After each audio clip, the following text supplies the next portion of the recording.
Politécnica.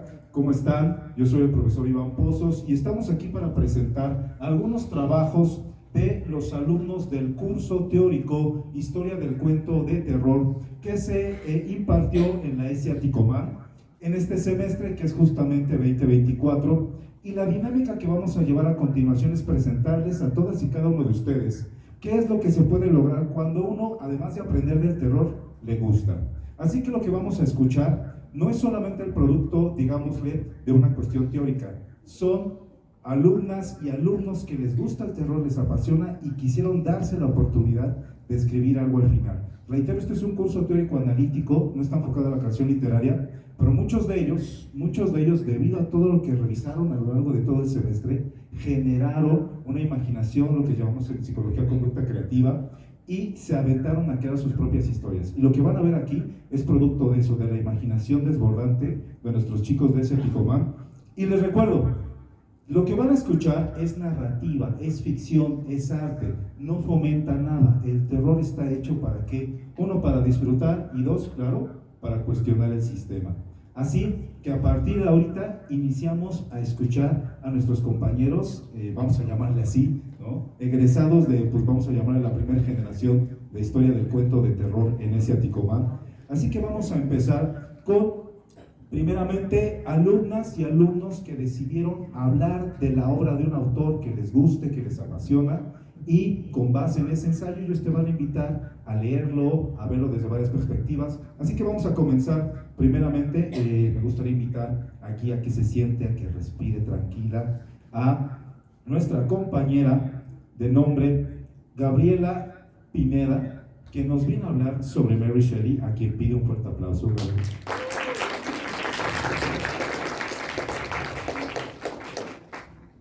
Gabriela, por favor.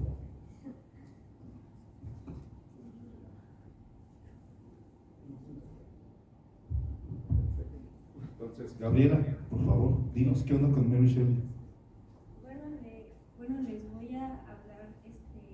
voy a leer un ensayo sobre Mary Shelley, titulado La voz femenina en el terror moderno. Voy a comenzar con su biografía. Mary Shelley, nacida el 30 de agosto de 1797 en Londres, fue una escritora inglesa conocida principalmente por su novela Frankenstein, o El moderno Prometeo, publicada en 1818, hija de la feminista y filósofa Mary Wollstonecraft y del filósofo William Godwin. Creció en un entorno intelectual que fomentó su curiosidad y creatividad. A los 16 años comenzó una relación con el poeta Percy Shelley, con quien se casó en 1816. Tras la muerte de su primera esposa, el verano de 1816, pasaron en Suiza junto a Lord Byron. Inspiró a Mary a escribir Frankenstein, un relato que exploró temas de creación, responsabilidad y la naturaleza de la humanidad. A lo largo de su vida, Mary Shelley escribió varias novelas, ensayos y relatos cortos, pero Frankenstein es su obra más influyente y ha tenido un impacto significativo en la literatura, el horror y el pensamiento filosófico. Murió el 1 de febrero de 1951 en Londres, pero su legado sigue vigente, inspirando obras en diversos medios. Ahora pasaré a decir las cosas que aporta Mary Shelley al terror. Número 1. La explicación de la condición humana. Aborda temas profundos como la identidad, la soledad, la creación y la responsabilidad. Su obra invita a reflexionar sobre lo que significa ser humano y los límites éticos de la ciencia, temas que siguen siendo relevantes en un mundo donde los avances tecnológicos plantean dilemas morales como la manipulación genética y la inteligencia artificial. Género y feminismo. Shelley es una de las primeras autoras que integra la voz femenina en un género predominantemente masculino. Su historia no solo incluye el horror sobrenatural, sino también un análisis social y emocional, desafiando las nociones de poder y control que predominan en la literatura clásica del terror. Influencia en el terror moderno. Frankenstein ha influido en una gran cantidad de obras posteriores, estableciendo arquetipos y temas que se utilizan en el terror actual, como la creación de monstruos y las consecuencias del desmesurado deseo humano. Muchos de los elementos del terror psicológico y la introspección emocional que aparecen en la literatura contemporánea pueden rastrearse hasta su trabajo. Y como conclusión, a través de su escritura, Mary Shelley nos invita a reflexionar sobre nuestros propios límites y posibilidades, a considerar las consecuencias de nuestros actos y su legado continúa inspirando generaciones de escritores, artistas y pensadores. Su influencia puede verse en numerosas obras de la literatura y el cine. Su capacidad para abordar cuestiones existenciales y éticas a través del terror sigue siendo pertinente, haciendo que su lectura sea valiosa y relevante en nuestra época. Un aplauso a la compañera Gabriela. Muchas gracias, Gabriela. ¿Todo bien? No pasa nada. Entonces, ahí está sobre Mary Shelley y una clásica autora. Ahora voy a pasar a la compañera Sonia Victoria Prado, que nos va a venir a hablar sobre Montarlo James, que es uno de los grandes maestros del cuento de fantasmas. Algunas de ustedes lo amaron, otras lo odiaron, pero justamente, ¿qué nos puede decir la compañera Sonia sobre el maestro Montarlo James? Adelante. Bueno, él nació en 1862 y falleció a la edad de 74 años en 1936. Fue un académico medievalista y escritor británico destacado por sus cuentos de terror que transformaron la literatura gótica. Su estilo marcó un hito en la evolución del relato de fantasmas contemporáneo. ¿Cuál es su narrativa? Tiene un estilo atmosférico y sugestivo. Esto quiere decir que generaba tensión a través de descripciones detalladas y un creciente sentido de amenaza, priorizando la atmósfera sobre sustos explícitos y creando un ambiente opresivo y enigmático. En cuanto a los protagonistas eruditos, sus historias suelen centrarse en académicos o anticuarios que, al investigar manuscritos, artefactos o secretos históricos, desencadenan fuerzas sobrenaturales. Este recurso refleja su formación académica. También habla de lo sobrenatural en lo cotidiano. James situaba lo sobrenatural en escenarios comunes, lo que hacía que sus relatos fueran más inquietantes al parecer plausibles. También hablaba de entidades sobrenaturales ambiguas. Esto es que los seres que aparecen en sus cuentos son vagos y aterradores, precisamente por su indefinición, dejando una gran parte de horror a la imaginación del lector. ¿Por qué se debería de seguir leyendo hoy? Porque fue un pionero en el terror moderno. Su influencia es evidente en autores como H.P. Lovecraft y Stephen King, quien adoptaron su enfoque psicológico y atmosférico para el género. También porque explora miedos universales. Sus relatos abordan temas atemporales como el temor a lo desconocido, la obsesión por el pasado y las consecuencias del conocimiento prohibido. También habla de la fusión entre los académicos y lo sobrenatural en un mundo dominado por la racionalidad y sus historias recuerdan que el misterio y lo inexplicable siguen presentes. También porque reinventó el género gótico. James renovó el terror al enfocarse en la sutileza y el poder de la sugestión, en contraste con enfoques explícitos, ofreciendo un estilo que aún resuena con lectores contemporáneos.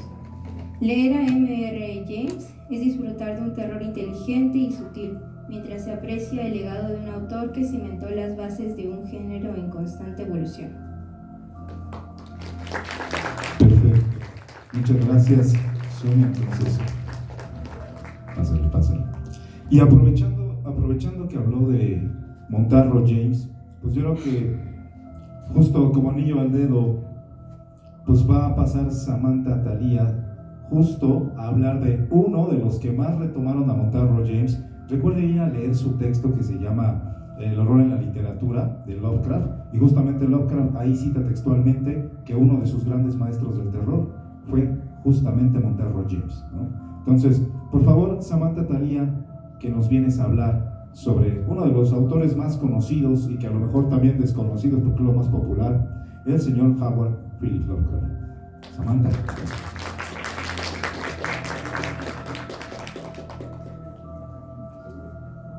Pues bueno, yo les voy a hablar un poco sobre Lovecraft. Howard Phillips Lovecraft nació el 20 de agosto de 1890 en Providence, Rhode Island, una ciudad que más tarde sería un escenario recurrente en sus relatos. Lovecraft creció con una familia acomodada, pero sufrió la pérdida temprana de su padre debido a una enfermedad mental y su madre se mostró distante y poco afectuosa. Su educación fue principalmente autodidacta, destacándose en áreas como la historia, la mitología y la literatura clásica, pero también fue un solitario con dificultades para interactuar con sus compañeros. Lovecraft nunca alcanzó el reconocimiento en su vida que goza hoy en día. Durante su carrera publicó en revistas pulp y sus obras no tuvieron éxito comercial. Sin embargo, tras su muerte en 1937, su influencia creció enormemente. A lo largo de su vida, Lovecraft luchó con problemas financieros y una salud frágil, pero su legado perdurará gracias a su visión única del horror y su vasto mito del Cthulhu. Su corriente literaria es el horror cósmico. El horror cósmico es la corriente literaria más asociada con Lovecraft y es a su vez uno de sus mayores legados. Este subgénero de terror pone en primer plano la insignificancia del ser humano frente a un universo vasto, indiferente y hostil, a diferencia del horror tradicional que se enfoca en monstruos, fantasmas o elementos sobrenaturales. El horror cósmico de Lovecraft presenta una visión en la que el conocimiento mismo puede ser aterrador y las entidades que habitan en el universo son tan poderosas que la mente humana no puede comprenderlas, sin perder la cordura. El horror cósmico no depende de la mera presencia de lo extraño o lo espantoso, sino que está vinculado a la imposibilidad de comprender lo que está más allá de las capacidades humanas. Las criaturas y entidades que Lovecraft describe son generalmente seres antiguos y poderosos, cuyo propósito y naturaleza son inalcanzables para los humanos, quienes se ven obligados a confrontar su propia vulnerabilidad e impotencia ante estos poderes inconmensurables. Aunque Lovecraft fue un prolífico escritor de los relatos, algunos de sus trabajos más conocidos y emblemáticos son El llamado del Cthulhu. Esta obra es una de las más representativas del horror cósmico, y la historia gira en torno a un culto secreto que adora el Cthulhu, unos gigantes entidades extraterrestres que duermen en las profundidades del océano. A través de relatos entrelazados, Lovecraft construye un universo en el que el conocimiento prohibido tiene el poder de demostrar la psique humana. Los pioneros e influencias en el horror cósmico son Edgar Allan Poe. Aunque Lovecraft se distancia del tipo de terror gótico y psicológico, Poe comparte con la fascinación por los límites de la psique humana y el desmoronamiento de la razón. La atmósfera de decadencia y locura presente en las obras de Poe, como El corazón del actor o La caída de la casa Usher, es un antecedente claro del terror psicológico que Lovecraft cultivaría. Otra influencia de él fue Lord Dusney. Este autor irlandés de fantasía y mitología fue una gran influencia en Lovecraft.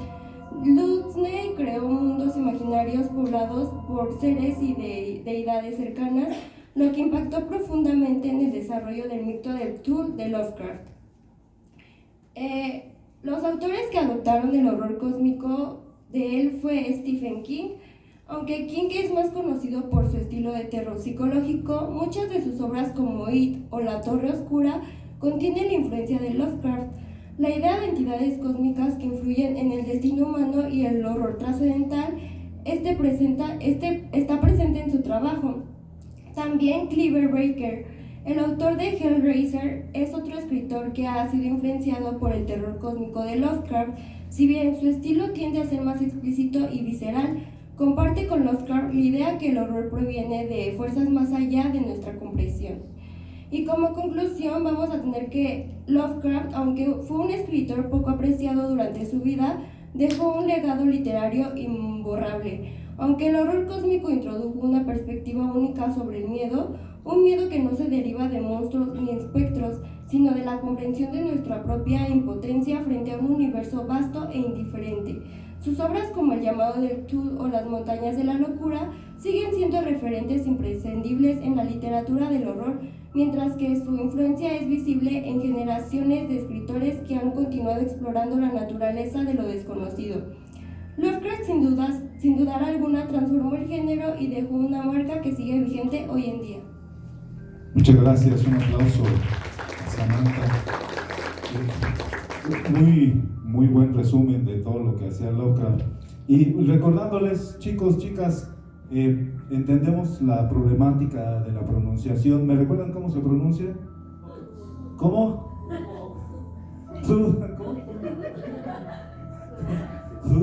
Acuérdense de una carta a August Derleth, a Clara Ashton Smith, que era su cuate. Acuérdense que eran 2 sílabas.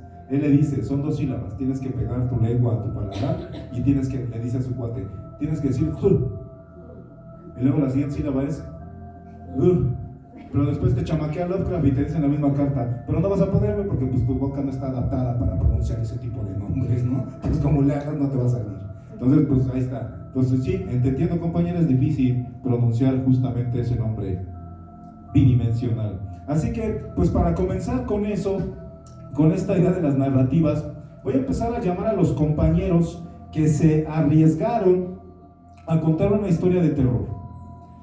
Y yo les agradezco a los compañeros que hicieran caso a lo que vimos en el curso, porque justamente se quitaron la máscara, se quitaron los tabús y empezaron a transgredir desde lo más hondo.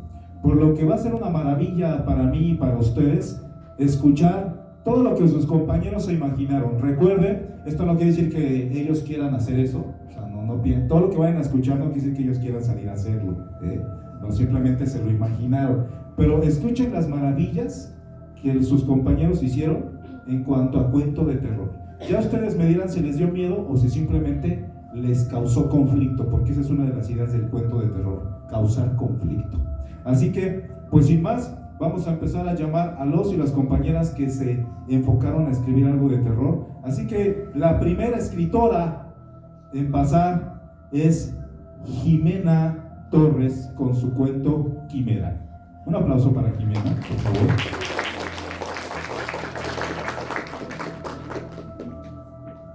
Que por cierto me acuerdo de Jimena, ¿se acuerdan la clase cuando vimos que hiciéramos una historia? Todas las que se aventó Jimena, secretos. Tenemos muchas esperanzas en ti, Jimena. Adelante.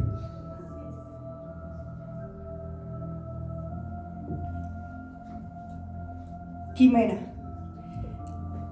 El bar se encuentra en silencio, las miradas puestas en el oficial de policía que está en la entrada, todos expectantes a que hable. Se les notifica que Violeta Jiménez ha desaparecido de su casa este viernes 17 de febrero a las 21 horas, después de que no volviera de su trabajo. Informó el oficial, pegando en la puerta el cartel de búsqueda. La foto de Violeta se amontona con las demás fotos de las chicas desaparecidas. Todos guardan silencio una vez que el oficial sale. Un suspiro sale de los labios del dueño que atiende la ver. Es tan triste ver que las chicas desaparecen de la nada, dice para todos, pero a la vez nadie. Es más triste que nadie las encuentre. El lugar queda nuevamente en silencio. Fernando, que se encontraba en una mesa con sus amigos, solamente deja el dinero sobre la mesa y se levantó para irse. Fernando, lo llamó José preocupado. Me voy, anunció, yendo hacia la puerta. A la abrirla, soplaron los fríos vientos del invierno. Tomó entre sus dedos que comenzaban a enfriarse el cálido dije del collar que reposaba en su pecho. Un dije de una rosa, con una pequeña joya blanca en el centro. La rosa blanca demuestra la pureza e inocencia. Recordaba vagamente las palabras de su hermana cuando le enseñó su posesión, feliz de encontrar algo tan bello. Era tan irónico ver cómo ese collar fue lo único que quedó en el piso, al lado de la sangre de su hermana, que hasta el momento llevaba 3 semanas desaparecidas. Fernando, se escuchó en el aire. Sin ánimos, miró a la chica que ahora se posaba a su lado. Yasmín, buenas tardes, saludó cortésmente. ¿Cómo te encuentras?, preguntó preocupada la chica. El hombre solamente alzó los hombros, cansado de que le hicieran la misma pregunta. Sujetó con más fuerza el collar, sintiendo cómo comenzaba a enfriarse ante el contacto de sus dedos. Me retiro, que regrese con bien a su casa. Se despidió sin más, yéndose del lugar. La chica solo se quedó en su lugar viendo cómo se iba, preocupada y un poco herida al ser ignorada. Caminó hasta llegar a la sala de policía, refugiándose de los vientos y también esperanzado de que quizás escuchara una buena noticia, Cualquier cosa sería buena, pero al parecer, la suerte no estaba de su lado. Después de escuchar la misma respuesta que le habían dicho desde hace 3 semanas, sintió la ira crecer dentro de él. Tomó todo a su alcance y lanzó contra la pared 2 papeles, lápices y demás cosas del escritorio. Quien con calma solo marcaba un número que estuvo marcando cada vez que esta situación sucedía. Después de unos 20 minutos, donde Fernando había parado con su fénix de ira, llegó Daniel, un amigo cercano que apoyaba a un chofer desde la desaparición de su grano. Lamento las molestias, doctor Daniel, anunció el oficial. No se preocupe, gracias por notificarme, mencionó mientras caminaba hacia su amigo que yacía sentado en una silla. Fer, susurró para no asustar a su amigo. Volvamos a casa, le pidió mientras lo levantaba del lugar. Rosa, susurró restosado por no encontrar nada de ella. Ella está bien, ya la encontrarán, prometió en vano mientras se dirigían a la puerta. Muchas gracias, oficial, agradeció el doctor mientras salía. Pobre chico, pensó, volviendo a su labor. La sala se encontraba fría y en silencio cuando un par de amigos llegó a ella. El último lugar donde se supone que Fernando vería a su hermana. Ya estás, dijo Daniel, dejando en el sofá a su amigo. Deberías de dejar de hacer caos cada vez que vas a las oficinas, murmuró algo modesto. No puedo estar yendo por ti cada hora, cada día. Perdón. Como sea, antes de irme, tengo que informarte que su frase fue interrumpida por una llamada en la puerta. Espera. Caminó hacia la entrada, abriendo el trozo de madera que dividía el interior de la casa con el exterior, donde se encontraba Yasmín. En su cara se notaba de preocupación. Oh, doctor Daniel, lamento las molestias, dijo apenada ante la vista de la persona equivocada. Vengo a ver a Fernando. Mi padre me informó que causó un cauce en la oficina de policías y vino a asegurarme de que ya se encuentra en mejores condiciones, explicó mientras bajaba la vista penal. No se preocupe, señorita. Veo que las noticias viajan rápido. Habló mientras miraba de arriba a abajo a la chica, sonriendo ante la cara roja. Sí, con la situación actual, mi padre se encuentra preocupado, por lo que casi cada hora y media me llama para saber cómo me encuentro. Qué bueno que se preocupa por usted, así que por favor, pase. No me gustaría que se resfríe cuando su padre la cuida tanto, pronunció mientras hacía un lado y dejaba pasar. Fernando se encuentra en la casa, descansando. Gracias. Se adentró a la casa, caminando hacia el lugar indicado. Fernando descansa en el sofá, viendo hacia la ventana que estaba al lado de la chimenea, donde se sentaba en las frías noches junto a su hermana, disfrutando del calor y de una plática de su día a día. Fernando llamó una vez más en el día chico. Ella miró esta vez, detrás de ella, Daniel y asiente. Yasmín murmura, como se detuvo al recordar su reacción de la tarde. Espero te encuentres mejor, intentó. Sí, ya estoy un poco mejor. Gracias por venir, sonrió un poco. Bueno, tengo que volver al hospital, anunció el doctor. Yasmín, te cargo a mi amigo, por favor, pidió, dirigiéndose después de recibir una afirmación de la chica. Con permiso. Asintió a ambos y salió. Fernando miró a la chica y le indicó que se sentara a su lado. Una vez que se encontraba cómoda, sonrió al ver cómo no estaba solo, cosa que agradeció, y con un de nada comenzaron ambos una conversación para intentar distraer la mente del joven. El tono de una llamada interrumpió la plática de ambos después de una hora. Yasmín contestó la llamada de su padre, informando dónde se encontraba, y después de unos momentos de confirmaciones, la chica se dispuso a irse. Déjame acompañarte, se ofreció el chico mientras tomaba su suerte de perchero. No es momento para que una dama como tú salga sola. Yasmín se rió un poco, asintiendo y permitiéndose la compañía del contrario. Ambos salieron del hogar, caminando hacia la sala de la chica, hacia la casa de la chica, que no estaba demasiado lejos de la casa. Ambos donde antes estaban, andando en un silencio cómodo y reconfortante, a pesar del frío que hacía en el aire. Una vez llegando al destino, ambos se dieron una pequeña sonrisa. Gracias por acompañarme. No te preocupes. Gracias a ti por proporcionarme un poco de tu tiempo. Tomó una mano de la chica y depositó un pequeño beso en el dorso de su mano. Espero me puedas permitir tu presencia otra vez. Yasmín sonrió en el toque. Sin duda alguna, estaría ahí para ti. Y con esa frase, Yasmín se alentó al calor de su hogar, mientras que Fernando regresaba al suyo. Los días siguientes pasaron similares al anterior. La joven chica visitaba a Fernando cada vez que podía, pasando el rato hablando y distrayéndolo de sus pensamientos, ambos sintiéndose a gusto con la presencia de otro y tranquilizándolo a la vez los corazones de sus seres queridos. Daniel ya no tenía que salir a su trabajo a buscar a su amigo, mientras que el oficial Edgar, el padre de Jasmine, podía concentrarse en el caso de las chicas, que poco a poco empezaban a aparecer, o al menos algunas partes de ella. ¿Sabes? Me recuerdas a mi hermana, anunció mientras abrazaba a Jasmine, sentada en el sofá.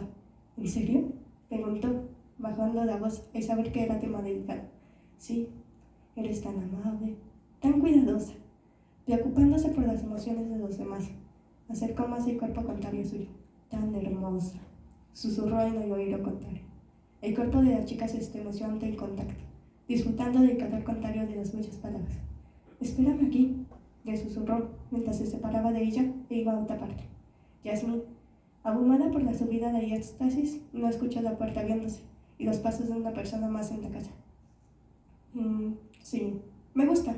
Sus piernas son lo suficiente parecidas a las de Rosa, habló Daniel al lado de Jasmine. La chica se irritó ante la presencia del doctor, que la miraba detenidamente.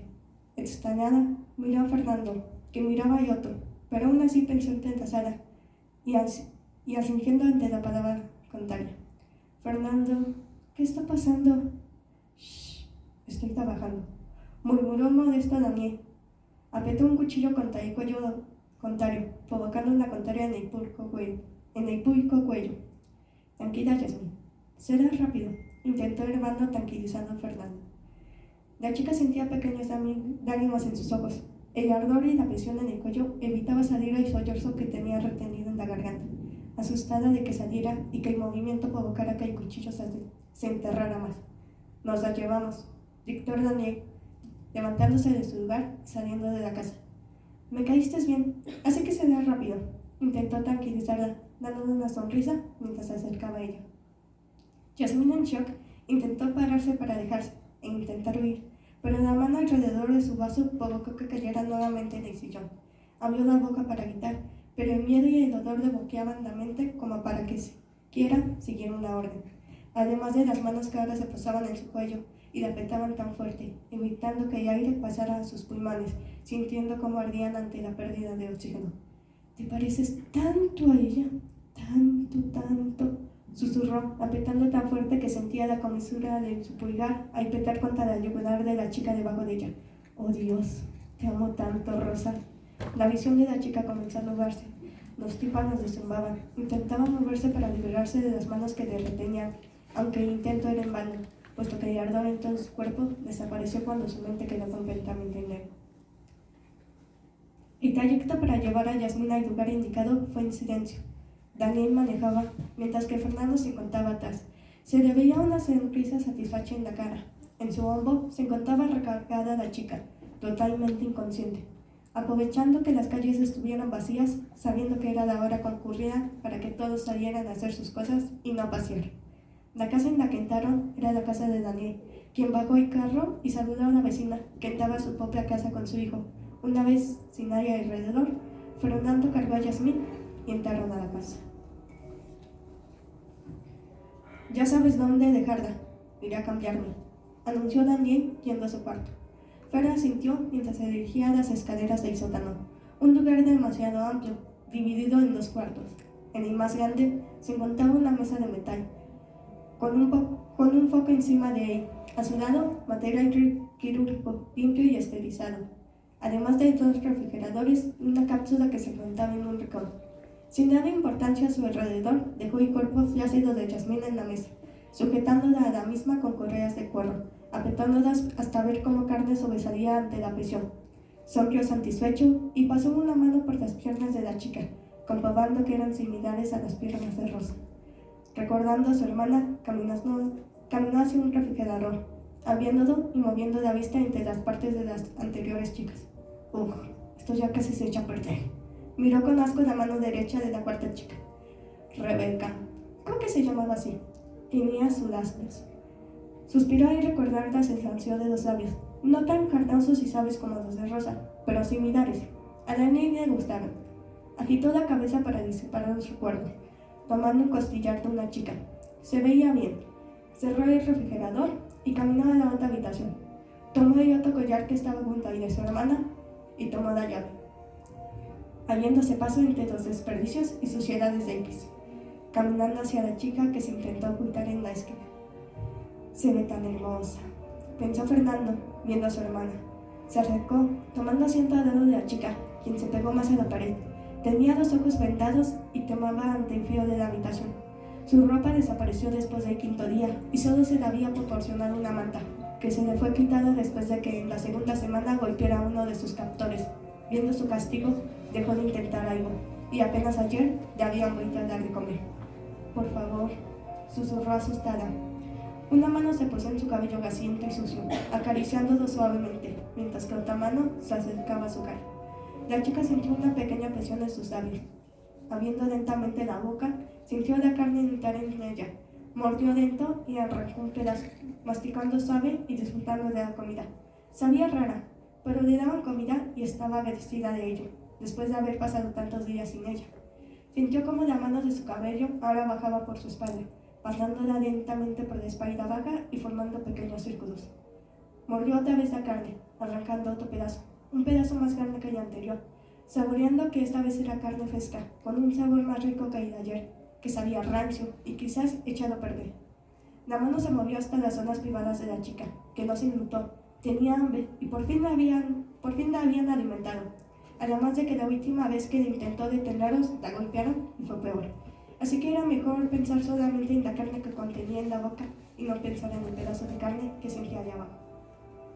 Se escuchó una puerta cerrarse arriba de sus cabezas. Poco después se escuchó la puerta de su cuarto cerrarse. Sabiendo que era la hora de trabajo de otro sujeto que la capturó, ignoró eso, comió más de la carne que se le proporcionaba. No sabía cuándo volvía a ser alimentado. Daniel, por otro lado, fue molesto. Le molestaba escuchar los sonidos culturales de Fernando cada vez que se metía a la habitación de su hermana. Así que cerró la puerta de la habitación para que no se escuchara nada y caminó hacia lo que le interesaba, la chica que se encontraba en la mesa. Con unas tijeras cortó la ropa que poseía la contraria y empezó a tirarla a un lado suyo. Cuando acabó, analizó una vez más el cuerpo y decidió tomar el bisturí. Comenzaba a ver a la chica con una destreza entrenada. No se sorprendió en absoluto cuando la chica despertó con un grito de dolor, después de desgarrar su piel y cortarla como si fuera mantequilla derritiéndose en un cuchillo. Por favor, no te muevas o grites mucho. Es molesto trabajar con tanto ruido, pidió mientras comenzaba a trazar otra línea. Formó una Y e ignoró los gritos de Yasmin, abriendo la piel, sonriendo cuando visualizó los órganos. Fijó su vista en el corazón, que latía rápidamente. Pero qué bello. Eres realmente bella. Quizás ocupe un poco más de ti de lo pensado. Sonrió mientras metía la mano en su interior, tocando levemente el corazón que latía. Por favor, murmuró, entrando en inconsciencia. Oh no, no te queremos perder aún. Buscó entre sus instrumentos. Aquí vamos, dictó, inyectando algo en su vaso. Un jadeo salió de la boca con tal. La chica sentía que la energía volvía a ella, mientras volteaba a todos lados. Las sensaciones se sentían 1000 veces más fuertes. Sentía las correas apretadas contra su cuerpo, la frialdad de la cama contra su espalda, la sensación de su piel despedazada y abierta. Sentía las manos del doctor en sus entrañas, siendo tomados y dejados en su lugar sin ningún cuidado. Quería gritar, moverse, huir de ahí, pero el simple hecho de intentar moverse le provocaba un gran ardor en todo el cuerpo. No, agitó la cabeza, sintiéndose desvanecerse nuevamente. Me pregunto si aguantarás otra inyección de adrenalina, murmuró Daniel para sí mismo, mientras se inyectaba otra vez. Yasmin jadeó. La visión se hizo borrosa. Intentó decir que se detuviera, pero le costaba mucho hablar y las palabras que salían de su boca eran incomprensibles.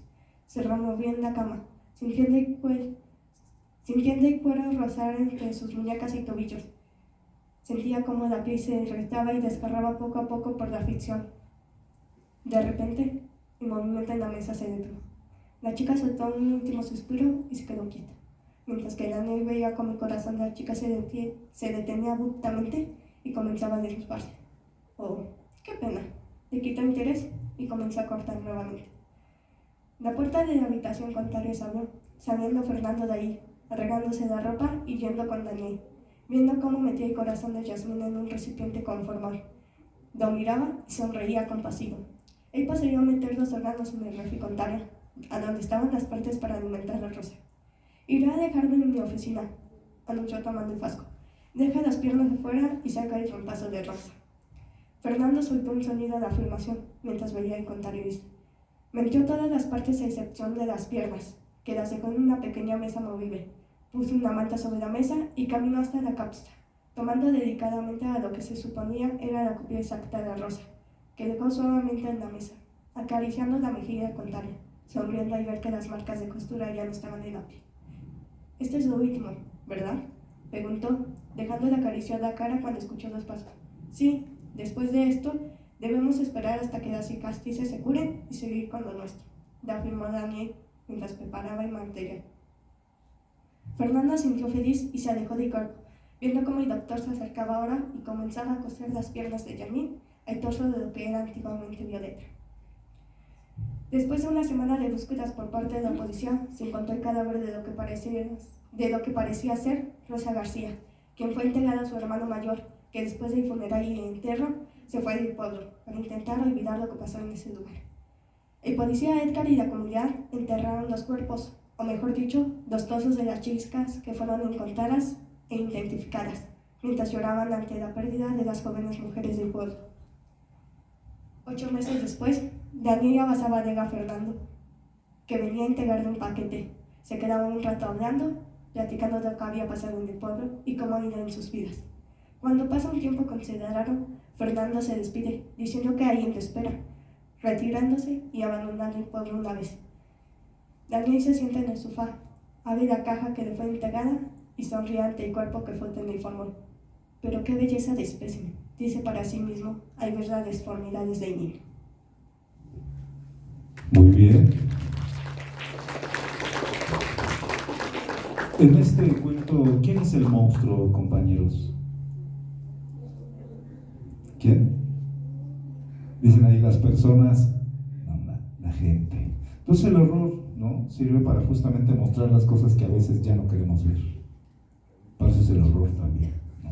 Entonces, muchas gracias, excelente cuento. Muy pulp, ¿no?, también de lo que vimos en nuestra sesión. Entonces, vamos a ir intercalando justamente algunas narrativas entre distintas, entre extensas. Entonces voy a llamar aquí al podio a una compañera que justamente tiene otra forma narrativa que presentarnos. Ella es Fernanda Fabián. Ahí es, sí, tú, así es, Fernanda Fabián, con su cuento Delirio de Medianoche. Entonces un aplauso para Fernanda Fabián. Échale, Fernanda.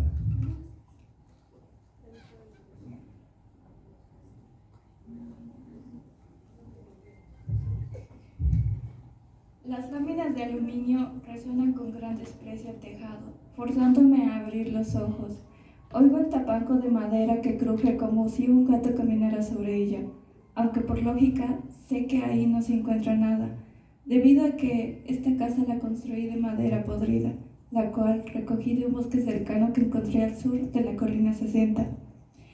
Me meso entre los sones de un misterioso aire que recorre la habitación como olas de mar en zona intertropical.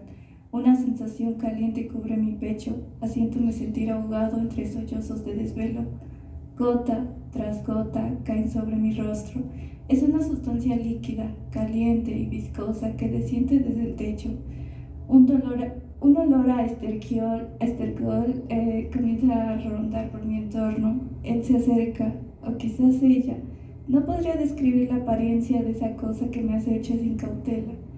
Corro por los escombros de mi memoria, esa que nace en las noches de melancolía, dolor y desesperación. Bajo por una penumbra donde se escuchan susurros de búhos, aullidos de perros, chillidos de ratas. A la distancia se distinguen ojos llorosos y rojos. La oscuridad es tan densa que solo puedo ver las sombras del entorno en cautela. Ahí viene, sé que ahí viene. Siento su presencia pesada y errada tras mi cuerpo. Comienzo por correr. No sé por qué he corrido hacia aquella dirección. Aquel lugar es como un imán que me atrae sin razón y dirección. La niebla Es cada vez más densa, tanto que nubla mi vista y me impide ver hacia dónde me dirijo. El miedo comienza a subir por mis huesos, la angustia comienza a infiltrarse por los hemisferios de mi cerebro. A lo lejos distingo un lago y por una extraña razón muero de sed. Mierda, una terrible sed. Mi boca está reseca, mi garganta se siente áspera y deshidratada.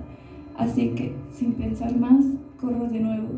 Corro como si mi vida dependiera de ello. Agua, agua, agua, por favor, necesito agua. Comienzo por gritar entre sollozos de exasperación. Estoy a punto de llegar al lago, cuando de pronto algo sujeta mis tobillos. Comienzo a arrastrarme con desesperación. Tras voltear, no puedo distinguir qué es, ya que la insensibilidad que siento dentro de mis ojos no me deja ver más allá de las penumbras. Clavo mis uñas en la tierra, húmeda, mientras percibo un olor espantoso. Sangre, huele a sangre, a heces, a sudor, a carne en descomposición. Continúo luchando deliberadamente contra el suelo, pero ya es demasiado tarde. Esta cosa está encima de mí. Mi tacto siente una especie de pelaje, es tan fino como el de los gatos recién en cuna. Lo intento apartar, pero esta comienza a morder mis piernas. Siento un dolor intenso. Un suplicio que trepa por mis venas, un padecimiento destrozando mi todo. Tras continuar luchando, este comienza a azotarme en el piso, toma mi cuello y me azota sin cesar. La velocidad y la fuerza siguen siendo la misma. Me siento muerto e incapaz de mover mis extremidades. Mi sangre se esparce por todas partes hasta que el silencio reina en la agonía de mis huesos masacrados. Mi cuerpo va cayendo con vivacidad por un agujero negro, o al menos eso es lo que logro percibir, hasta que choco con la posibilidad de que el mañana ya es hoy. Bien, ahí está Fernanda con su cuento de Lirio, una estructura narrativa de corte onírico, bastante interesante, muy a las primeras historias de Lovecraft que también lo plantean así. Entonces, muy bien, perfecto. Vamos a continuar con otro cuento, igual ahora con otra estructura narrativa que cuando lo leí también me pareció bastante interesante. Así que llamo aquí al podio a que nos lea su historia El lago de sangre a Yoshio Colón. Ven aquí, Yoshio. Ahí está. Perfecto. Entonces, el cuento, reitero, se llama Lago de sangre.